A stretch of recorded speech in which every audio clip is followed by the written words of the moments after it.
الحمدللہ رب العالمین والصلاة والسلام علی سید الانبیاء والمرسلین۔ ناظرین کرام السلام علیکم ورحمۃ اللہ وبرکاتہ۔ میں ہوں آپ کا میزبان محمد طاہر قادری اور آپ دیکھ رہے ہیں IDS روحانی علاج، اور ہمارے ساتھ تشریف فرما ہے بہت ہی پیاری خوبصورت شخصیت حضرت علامہ مولانا پیر سید غلام دستگیر گیلانی شاہ صاحب دامت برکاتہم العالیہ، آستانہ عالیہ کوٹلی میانی شریف۔ الحمدللہ آپ سجادہ نشین ہیں۔ قبلہ شاہ صاحب السلام علیکم ورحمۃ اللہ وبرکاتہ۔ وعلیکم السلام ورحمۃ اللہ وبرکاتہ۔ قبلہ سب سے پہلے بہت شکریہ آپ کے وقت دینے کا، اور یہ ہمارا IDS روحانی علاج جو سلسلہ ہے بہت زیادہ مقبول ہے، اس لیے کہ نبی رحمت صلی اللہ تعالیٰ علیہ وآلہ وسلم کی دکھیاری امت کو ان کے دکھوں کا مداوع وظائف کی صورت میں، روحانی علاج کی صورت میں مل جایا کرتا ہے۔ تو قبلہ آپ نے وقت عطا فرمایا، آپ کا بہت بہت شکریہ۔ آپ کی اجازت ہو تو سوالات کا آغاز کیا جائے؟ بالکل۔ جزاک اللہ خیر۔ قبلہ شاہ صاحب یہ بڑا اہم ترین سوال ہے، آغاز میں ہی میں سمجھتا ہوں کہ بڑا خوبصورت یہ سوال میں آپ کے سامنے رکھ رہا ہوں کہ ایک بندے کو فکر آخرت ہوتی ہے، اس کو یہ ہوتا ہے کہ یار میری جو سب سے بڑی دولت ہے ایمان، اللہ اکبر، اس کی حفاظت کرنی ہے۔ کیونکہ عمومی طور پہ بھی دنیاوی طور پہ بھی دیکھا گیا ہے کہ دولت جتنی اہم ہو بندہ اس کی سیکیورٹی بھی اتنی ہی زیادہ فول پروف کرتا ہے۔ تو ایمان سے بڑی کیا دولت ہے مومن کے لیے، مسلمان کے لیے؟ اب جس کو یہ خوف رہتا ہے کہ بس میرا ایمان ضائع نہ ہو جائے، میرا ایمان محفوظ رہے، اور میں دنیا میں بھی ایمان کے ساتھ رہوں اور دنیا سے جب جاؤں تو بھی میرا ایمان میرے ساتھ ہو، ایمان سلامت لے کر جاؤں، تو حضور اس کے لیے بھی کوئی وظیفہ یا کوئی ایسا عمل ہو تو ارشاد فرما دیجیے۔ بسم اللہ الرحمن الرحیم، والصلاة والسلام علی رسول اللہ صلی اللہ تعالیٰ علیہ وآلہ وسلم۔ حافظ قبلہ، اس میں کوئی شک نہیں ہے کہ جیسے آقا علیہ السلام نے فرمایا خیر الناس من ینفع الناس، سب سے بہترین لوگ وہ ہیں جو لوگوں کو نفع پہنچاتے ہیں، سبحان اللہ، سب سے بہترین لوگ۔ سبحان اور یہ جو آپ نے نفع پہنچانے کا اہتمام کیا ہے، تو میں سب سے پہلے تو دعا گو ہوں کہ اللہ تعالیٰ اس نفع کو جو آپ لوگوں کو پہنچانے کا ایک ذریعہ بنے ہیں، اللہ تعالیٰ وہ جو سارے نفع لوگوں کو پہنچ رہے ہیں، اللہ کریم وہ سارے نفع آپ کو بھی نصیب فرمائے، آمین، اللہ اور IDS میں مزید برکتیں نصیب فرمائے۔ اللہم آمین۔ اب سب قبلہ یہ بہت میں سمجھتا ہوں کہ عام طور پر جیسے ہم ایک مادیت کے دور میں رہ رہے ہیں، تو ہر شخص جو ہے نا اپنی دنیا کو سنوارنے میں لگا ہوا ہے، اور یہ جو سوال کرنا ہے میں سمجھتا ہوں کہ بہت اہم سوال ہے، کیونکہ دولت ایمان ہی سب سے بڑی دولت ہے، اس میں کوئی شک ہی نہیں ہے کہ رسول اللہ صلی اللہ تعالیٰ علیہ وآلہ وسلم کے صحابہ کرام رضوان اللہ تعالیٰ علیہم اجمعین وہ فکر آخرت اور اپنے ایمان کی فکر میں کتنا رہتے تھے کہ کہیں ضائع نہ ہو جائے، اور اس کی فکر بہت ضروری ہے۔ ویسے بھی جو بندہ اس کی فکر کرتا ہے نا، ویسے اللہ پاک اس کے ایمان کی ویسے بھی حفاظت فرما دیتا ہے۔ یہ سب سے پہلا تو یہ سٹیپ ہے کہ بندہ اس کی فکر میں لگے رہا ہے۔ اور پھر اگر ہم وظیفہ کی طرف آئیں تو میرا یہ خیال ہے کہ سب سے پہلے جو ہدایت کا سرچشمہ ہے، رشد و ہدایت کا، وہ ہے قرآن۔ اللہ کریم نے ہمیں ایسی پیاری کتاب نصیب فرمائی ہے، تو اس میں ایک تو دو دعائیں جو میرے ذہن میں ہیں، تو وہ یہ ہے کہ ربنا لا تزغ قلوبنا بعد اذ ہدیتنا وہب لنا من لدنک رحمہ انک انت الوہاب۔ سبحان اللہ۔ اچھا، اب سے بعض دعائیں ہیں، جیسے نا اگر اس کو ہم تین کیٹیگریز میں لیں نا، تو ایک ہے وظیفہ، ایک ہے کون سا عمل کرے، پھر دعا کیا ہے، تو یہ تینوں ہی ہیں، یہ عمل بھی ہے، یہ وظیفہ بھی ہے، یہ دعا بھی ہے۔ ربنا لا تزغ قلوبنا بعد اذ ہدیتنا وہب لنا من لدنک رحمہ انک انت الوہاب۔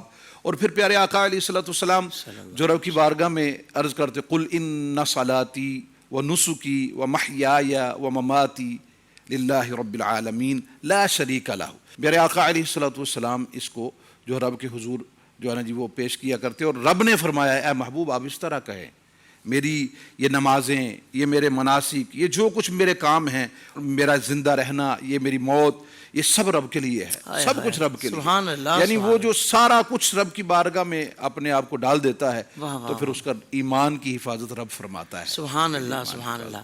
تو اس کو کوئی مخصوص تعداد میں پڑھنا ہے یا بس پڑھتے رہے؟ یہ جتنے وظائف ہیں نا، وظائف کے لیے یہ بھی شرط ہے کہ آپ جو فرائض ہیں ان کو پہلے ادا کریں۔ صحیح۔ تو وظائف کا معاملہ بعد کا ہے، یعنی آپ کے فرض پورے ہیں، سب سے پہلے تو یہ دیکھا جائے کہ جو بندہ ایمان کی حفاظت کے لیے کچھ وظیفہ چاہتا ہے تو وہ ایمان کے لیے جو چیزیں ضروری ہیں وہ نماز پڑھتا ہے، صحیح ادا کر رہا ہے، اور وہ روزے، وہ حج، زکوٰۃ، دیگر معاملات میں پرفیکٹ ہے، تو پھر اس کو چاہیے کہ یہ دعائیں جو ہے نا رب کے حضور پڑھے۔ اچھا، اس میں آپ سب قبلہ تعداد کا تو دعا تو مانگنے کا کوئی ہے ہی نہیں تعداد کہ جب جتنا مانگے، جیسے مانگے اپنے رب کے حضور آپ مانگ سکتے ہیں۔ تو دعا جو ہے نا نماز کے بعد مانگ لی جائے، نماز سے پہلے بھی مانگ لی جائے، تو رب کے حضور یہ دعائیں ہی ہیں۔ تو میں یہ سمجھتا ہوں کہ اس سے بہترین کوئی نہیں ہو سکتی۔ قرآن ہے، اور پھر رسول اللہ صلی اللہ علیہ وسلم کو رب نے فرمایا اے محبوب آپ اس طرح مانگے مجھ سے۔ اللہ، سبحان اللہ، سبحان اللہ، بہت خوبصورت آپ نے قبلہ شاہ صاحب ارشاد فرمایا۔ اور یہ دعا نارملی لوگ پوچھتے ہیں نا بھائی دعا کیا مانگے، یعنی دیکھیں نا ایمان کی حفاظت کے لیے فرض نماز سے پہلے بھی بعد میں بھی اگر اس دعا کا اہتمام کر لیا جائے تو آپ کہ ہمارے ایمان کی حفاظت رہے گی۔ سبحان اللہ، اللہ تعالیٰ ہم سب کو عمل کی توفیق عطا فرمائے۔ اچھا شاہ صاحب، یہ بھی بڑا اہم سوال ہے کہ کچھ لوگ نماز کے لیے کھڑے تو ہو جاتے ہیں، اور عمومی طور پر اب فی زمانہ یہ زیادہ ہو رہا ہے، نہ جانے ہماری غذائیں خالص نہیں ہیں، ہمارا مال اس طرح کا پیور حلال نہیں ہے جس طرح کا ہونا چاہیے تھا۔ اب نماز کے لیے کھڑے تو ہو جاتے ہیں مگر نماز میں خشوع خضوع نہیں ہے، دھیان یہاں وہاں جا رہا ہے، اور بہت زیادہ بے دھیانی کے عالم میں بس وہ جو ارکان ہیں وہ تو ادا ہو رہے ہیں مگر دل و دماغ کہیں اور چل رہا ہے۔ تو حضرت نماز میں خشوع خضوع حاصل کرنے کے لیے بھی کوئی وظیفہ ہو تو ارشاد فرما دیجیے۔ سبحان اللہ۔ حافظ صاحب قبلہ پہلے تو میں سمجھتا ہوں کہ ایک عمل عرض کر دوں کہ واہ نماز میں خشوع خضوع کے لیے جو عمل ہے وہ یہ ہے کہ جیسے ہماری نماز کی صورتحال ہے نا، اکثریت، میں اگر کہوں کہ تھوڑے لوگ ہیں تو شاید کم ہوگا، اکثریت اس طرح ہے کہ ہم بالکل عین اس وقت نماز کے لیے کھڑے ہوں گے، بالکل یا تو جماعت کھڑی ہوگی یا بالکل ابھی ٹائم ہونے والا ہے اور ہم بھاگ کے، یعنی حالانکہ اس کے لیے بھاگنا بھی نہیں چاہیے، آرام سے جو ہے نا جی قدم اٹھائے اور آرام اور پروقار طریقے سے نماز میں داخل ہو۔ تو ایک تو یہ ہے کہ آپ جب نماز کے لیے کھڑے ہونے لگے نا، یہ تصور باندھ لیں کہ میں کس کریم رب کی بارگاہ میں کھڑے ہونے والا ہوں۔ سب سے پہلے اپنا ذہن بنائیں کہ میں کہاں کھڑا ہونے والا ہوں اور کس جگہ پہ۔ اور خشوع و خضوع کے لیے آپ سب قبلہ ایک تو یہ ہے کہ جب بندہ نماز کے لیے کھڑا ہو تو سب سے پہلے تو اس کو معلوم اللہ اکبر کہہ رہا ہے۔ اب اللہ اکبر کہتے ساتھ ہی جو ہے نا اس کو یہ بھی محسوس ہونا چاہیے کہ میں اللہ کے لیے کیا جملہ بول رہا ہوں، اللہ اکبر، اور ہر چیز کو میں پس پش ڈال رہا ہوں اور اپنی ہر چیز کو چھوڑ آیا ہوں، بس رب ہی سب سے بڑا ہے۔ اور پھر اگر ثنا جو ہے نا یہی دیکھ لے کہ میں رب کی ثنا کیا کر رہا ہوں، سبحانک اللہم وبحمدک وتبارک اسمک وتعالی جدک ولا الہ غیرک۔ اب میں قبلہ سمجھتا ہوں کہ یہ نماز میں اللہ اکبر کہنا اور یہ ثنا ہی خود نماز کے خشوع و خضوع کے لیے یہی کافی ہے۔ اور ویسے معصور دعائیں بھی موجود ہیں آقا علیہ الصلوۃ والسلام کی، معصور دعائیں آقا علیہ الصلوۃ والسلام کی سنت سے جو ثابت ہے اس ضمن میں خشوع و خضوع کے لیے بہت ساری ہیں دعائیں۔ اگر یہ دعائیں بھی جو ہے نا جی وہ سامنے رکھ لی جائیں تو ہمارے لیے بہت آسان ہوگا۔ پھر جیسے ہی بندہ سورہ فاتحہ شروع کرتا ہے، سورہ فاتحہ خود اپنے اندر اتنے کمال رکھتی ہے کہ سورہ فاتحہ صرف دھیان ہو۔ حضرت ایسا بھی ہوا ہے، میں نے احباب سے پوچھا بھائی نماز پڑھ لی، دل نہیں لگتا نماز میں، تو میں نے کہا آپ نے نماز پڑھی ہے؟ ابھی نماز پڑھی ہے۔ کہتے سلام پھیری۔ میں نے کہا کیا محسوس ہوا؟ کہتا ہے اصل بتاؤں سلام پھیرنے لگا ہوں تو پھر یاد آیا کہ میں تو نماز میں تھا۔ اب اس طرح کی نماز بھول کر جو بندہ پڑھے تو نماز میں خشوع اور خضوع کس طرح حاصل ہوگا؟ اور پھر پیارے آقا علیہ الصلوۃ والسلام پر اترنے والی کتاب جو ہے فویل للمصلین الذین هم عن صلاتهم ساہون، یہ فرمایا گیا ہے کہ ان نمازیوں کے لیے ہلاکت ہے، بے نمازیوں کی بات نہیں ہو رہی، ان نمازیوں کے لیے ہلاکت ہے نماز کو بھولے ہوئے ہیں۔ تو حضرت سب سے پہلے یہ ہے کہ بندہ کچھ لمحے، ضروری نہیں ہے کہ 5 منٹ چاہیے اس کے لیے، کچھ لمحے ٹھہر جائے کہ میں کس کے حضور کھڑے ہونے والا ہوں، اور جیسے ہی وہ تھوڑی دیر کے لیے سوچے گا، اس کا ذہن دل و دماغ جب حاضر ہوگا تو پھر جیسے ہی وہ اللہ اکبر کہے گا تو اس کا خشوع اور خضوع میرے خیال میں وہ شروع ہو جائے گا۔ واہ واہ واہ واہ، سبحان اللہ سبحان اللہ۔ بس یہ کہ شروع میں تھوڑی سی دشواری ہوگی چونکہ عادت پرانی بہت الگ لگی ہوئی ہے، لیکن جیسا قبلہ شاہ صاحب نے یہ جو کچھ پریکٹسز بتائی ہیں، کچھ توجہات بتائی ہیں کہ کس توجہ کے ساتھ آپ نے اس طرف بڑھنا ہے.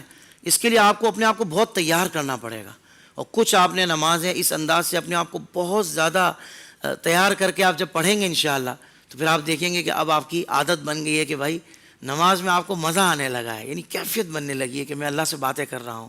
اللہ اکبر, سبحان اللہ. جی قبلہ شاہ صاحب, یہ ایک اور بڑا پیارا سوال ہے کہ نبی پاک صلی اللہ تعالیٰ علیہ وآلہ وسلم سے محبت تو ہے, یقیناً محبت نہ ہو تو پھر بندے کا ایمان ہی مکمل نہیں ہوتا, لیکن وہ اس محبت میں ایک تو پریکٹیکل ہو جائے, یعنی اس محبت کے جو تقاضے ہیں اس کو پورا کرنے کے لیے بندہ کمر کس لے, اور دوسرا یہ ہے کہ محبت کو بڑھانے کے لیے جیسے ہم استغاثہ پیش کرتے ہیں نا حضور کی بارگاہ میں کہ جان ہے عشق مصطفیٰ, روز فضوں کرے خدا, جس کو ہو درد کا مزہ ناز دوا اٹھائے کیوں. تو نبی رحمت صلی اللہ علیہ وسلم سے عشق اور محبت کو بڑھانے کے لیے بھی حضرت کوئی کیا وظیفہ ہوتا ہے؟ سبحان اللہ. حافظ صاحب دیکھیں, یہ تو رب کی منشا اور چاہت ہے کہ محبوب صلی اللہ علیہ وسلم کی ذات گرامی سے والہانہ محبت ہو, واہ واہ, والہانہ محبت ہو. تو حقیقت یہ ہے کہ یہ احساس پیدا ہونا بھی بندے کی محبت کو بڑھانے کے لیے کافی ہے کہ میرے دل میں رسول اللہ صلی اللہ علیہ وسلم کی محبت اور زیادہ ہونی چاہیے. ماشاءاللہ, یہ پہلی سیڑھی ہے, پہلی سیڑھی ہے نا جی, بڑھانے کی. یہ سوال پیدا ہونا کہ میں محبت کیسے بڑھاؤں. زندہ باد.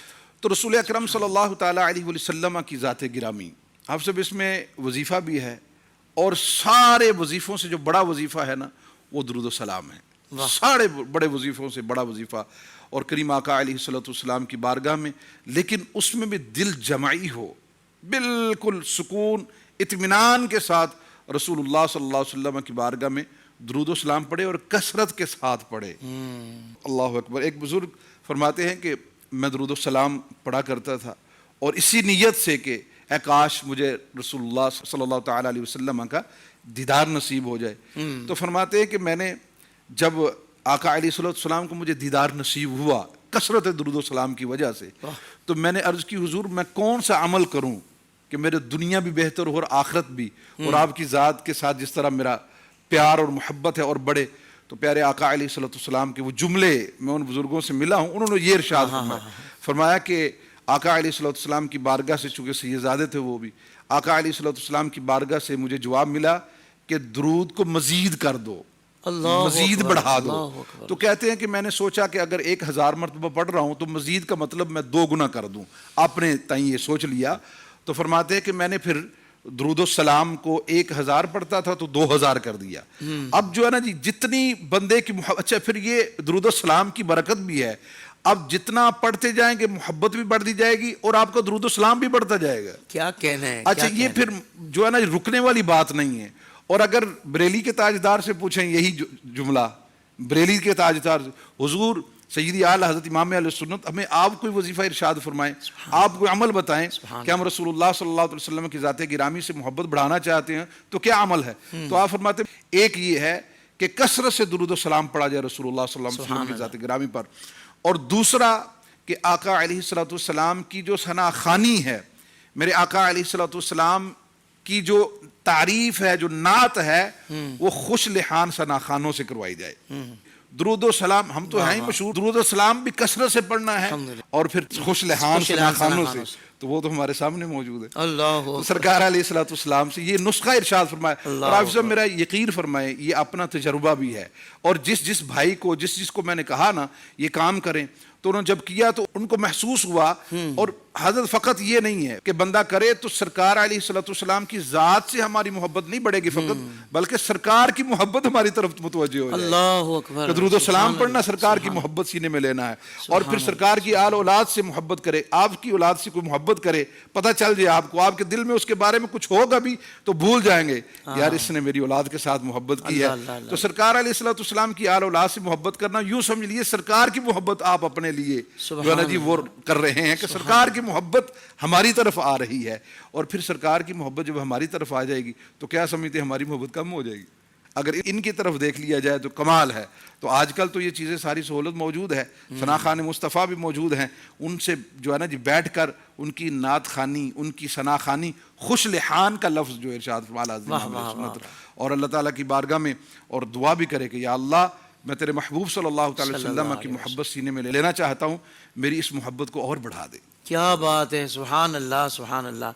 یعنی ساتھ ساتھ دعا بھی کرتا رہے کہ تیرے محبوب سے محبت کرتا ہوں، میری اس محبت کو کامل بنا دے. کامل تو بہت بڑی بات ہوتی ہے، بندہ اس سفر کا، اس راہ کا مسافر تو بنے ہیں. یعنی یہ جستجو تو پیدا ہو. سبحان اللہ. قبلہ شاہ صاحب اللہ پاک آپ کو جزائے خیر دے. کیا خوبصورت نسخے آپ نے ارشاد فرمائے. سبحان اللہ. اچھا حضرت، یہ بھی بڑا اہم سوال ہے کہ کیا بغیر معرفت خدا قرب خدا مل سکتا ہے؟ یعنی بندہ اللہ کا مقرب بننا چاہتا ہے تو اس کی معرفت تو بہت ضروری ہے نا. معرفت نہ ہو یعنی جاننا. جیسے جیسے اس کو جانے گا، وہ جاننے کے لیے کیا طریقے ہوتے ہیں یہ بھی آپ ارشاد فرمائیں گے. اب جیسے جیسے معرفت ملتی جا رہی ہے تو قرب بھی بڑھنا چاہیے. تو قرب کیسے بڑھے گا؟ اصل سوال یہ ہے کہ رب کا مقرب جو بندہ بننا چاہتا ہے اس کے لیے کوئی وظیفہ یا عمل یا کیا کرنا ہوگا؟ میرا یہ خیال ہے کہ اس طرح کے سوال تو زیادہ تر تو ہمارے دنیا سے متعلق ہی سوال ہوتے ہیں، لیکن آج تو لاجواب بات ہو رہی ہے.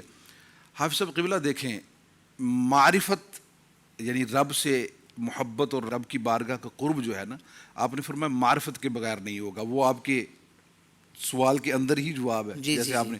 لیکن اس سے پہلے بھی کچھ درجے ہیں. کیا کہنے. اب معرفت جو ہے ڈائریکٹ حاصل ہو جائے گی. معرفت تو ڈائریکٹ حاصل نہیں ہو سکتی نا. تو اس کے لیے سب سے پہلے، چونکہ ہم مصطفیٰ کریم صلی اللہ تعالی علیہ وسلم کی امت سے ہیں، تو سب سے پہلے رسول اللہ صلی اللہ تعالی علیہ وسلم کی شریعت ہمارے سامنے ہونی چاہیے. اور شریعت سامنے ہو تو اس کے لیے کیا ضروری ہے؟ شریعت کا علم ضروری ہے. واہ واہ. اور علم کے بغیر شریعت نہیں آ سکتی. جو شخص سنت مصطفیٰ صلی اللہ تعالی علیہ وسلم سے دور ہو، یا پیارے آقا علیہ الصلوۃ والسلام کی شریعت کہہ لیں اس سے دور ہو، یا دین کے علم سے دور ہو، اور وہ دعویٰ کرے کہ میں معرفت حاصل کر چکا ہوں، تو مجھے نہیں سمجھ آتی کہ وہ کس طرح معرفت کے اس دعوے میں سچا ہے. اللہ اکبر. یعنی شریعت مصطفیٰ کا پتہ نہیں. جی جی جی جی. اور اسی طرح مصطفیٰ کریم صلی اللہ تعالی علیہ وسلم کی سنت کا پتہ نہیں. تو پھر دعوی غلط ہے. یہ دعویٰ ہی غلط ہے ہو کہ معرفت، چاہے حلیہ کوئی بھی ہو. حلیہ کوئی بھی ہو. صحیح.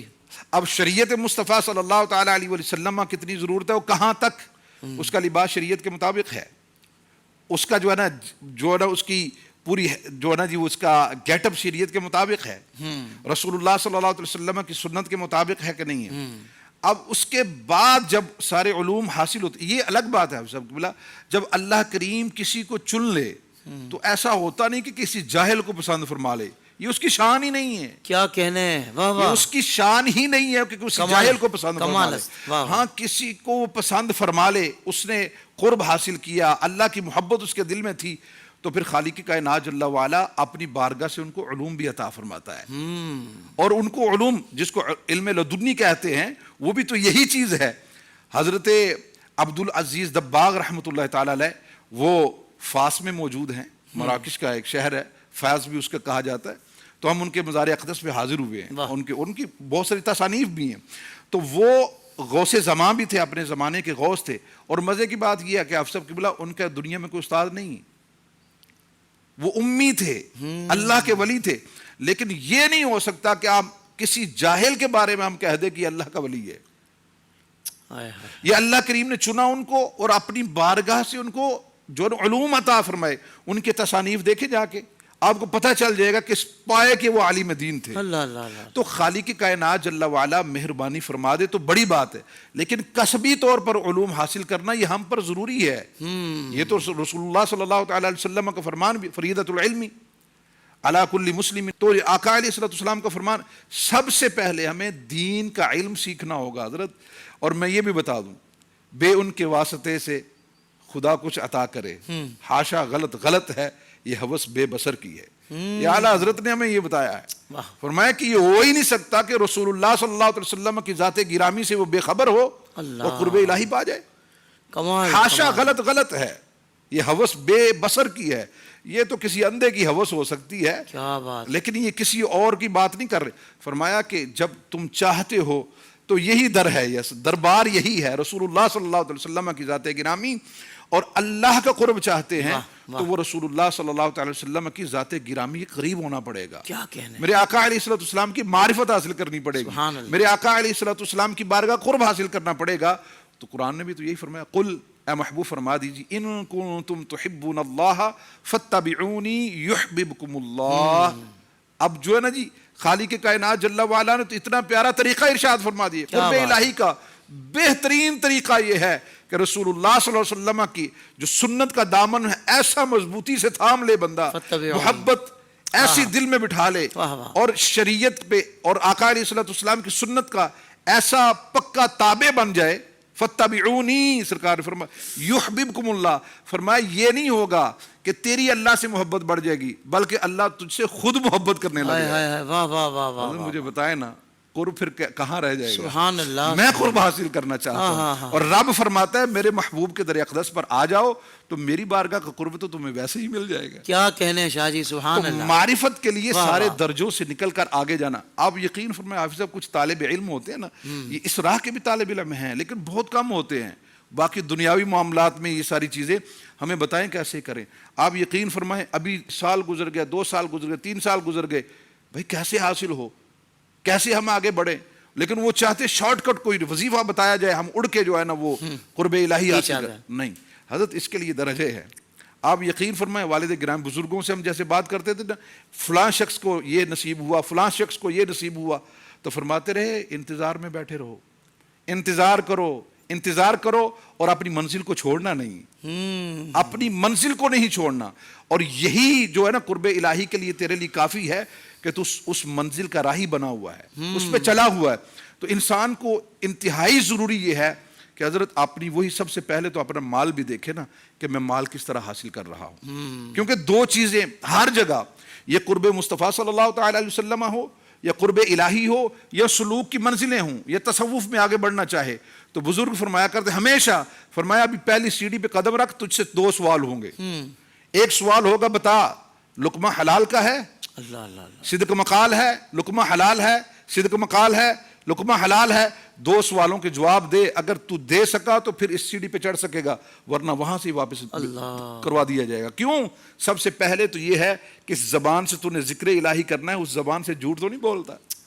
جس زبان سے تو نے ذکر الہی کرنا ہے تو جو ہے نا خوراک وہاں سے جو ہے نا جی کوئی حرام تو نہیں جا رہی، حرام کما تو نہیں رہا، حرام کھا تو نہیں رہا. تو اس کے لیے بڑا ضروری ہے کہ بندہ حلال کمائے، حلال کھائے اور جھوٹ نہ بولے. لقمہ حلال، صدق مقال، یہ 2 چیزیں بندہ لازم کر لے تو پھر قرب خدا کا جو ہے نا وہ راہی بن سکتا ہے. سبحان اللہ سبحان اللہ. بہت خوبصورت. میں سمجھتا ہوں شاہ صاحب نے یہ اتنا آسان نہیں ہے. یہ موضوع ایسا ہے کہ اس پر تو مطلب پوری سیریز بھی ہو جائے نا تب بھی حق ادا نہیں ہو سکتا اس پر کلام کا. لیکن شاہ صاحب نے مختصر وقت میں ایک آپ کو بہت پیارا پیکج دے دیا ہے.